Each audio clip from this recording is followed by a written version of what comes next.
you something. We're gonna have Margarita tell us a little bit about her YouTube channel that's been very successful. We want to learn from her. Hi guys! So for those of you who have seen my YouTube channel, you guys know the kind of videos I make, but those of you who are new, I make covers and vlogs and educational videos on my channel, which are mostly all centered around Korea and Korean culture.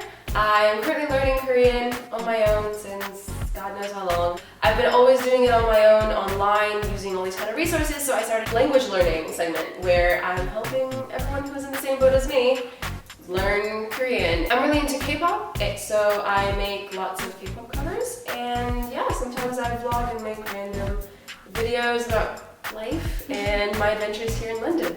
So, Margarita, you have an amazing follower base on your YouTube channel, 59,000 followers on this channel and growing.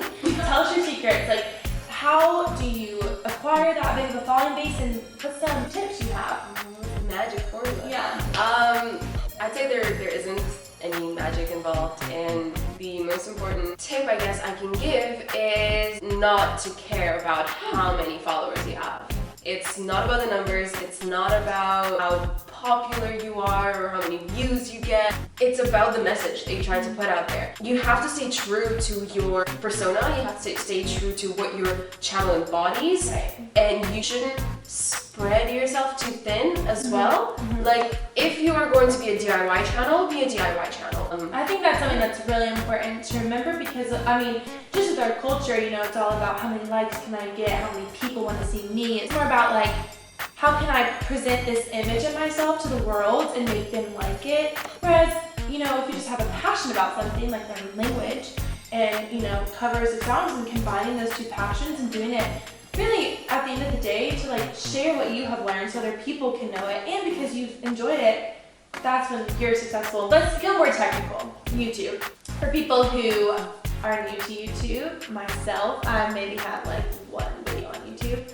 Give us kind of the short, you know, easy version of creating content, uploading content, making a good product for YouTube. Alright. If that's possible. I'm pretty sure people have written like manuals about it and stuff. Oh, yeah. You don't want that. There's a lot of literature, surprisingly, on YouTube. I would say, first of all, you have to be constant. This is probably one of the hardest and one of the most important things to do, so that's why it's really tricky. Set yourself a goal of putting up videos regularly. If it's once a month, it's gonna be once a month.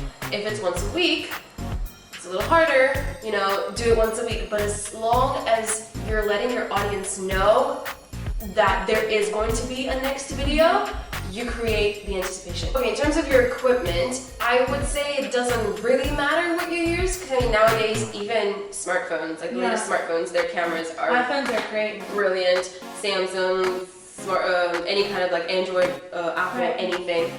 They're great. I wouldn't say you necessarily need to invest in a DSLR camera or like a good camera. If you do have a camera, try to invest in a good lens, because that would make a difference. The body of the camera is just kind of like a skeleton. Lighting is really important. I myself rely on natural lighting, which a lot of people have told me, like, ooh, your amount of followers, you might as well invest in But again, this is them basing it on the numbers.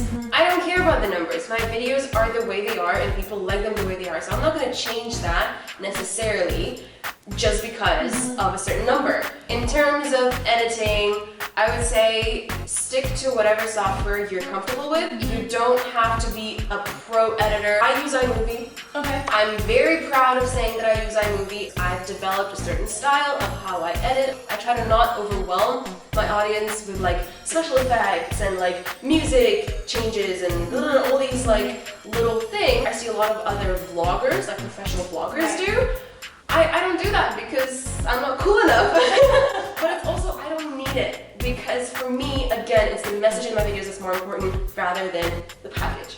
I'm curious, you know, do you have any future plans? I mean, your love for language is very apparent, and you pick languages that are very unusual for people to normally study. It's not every day you see someone study Korean.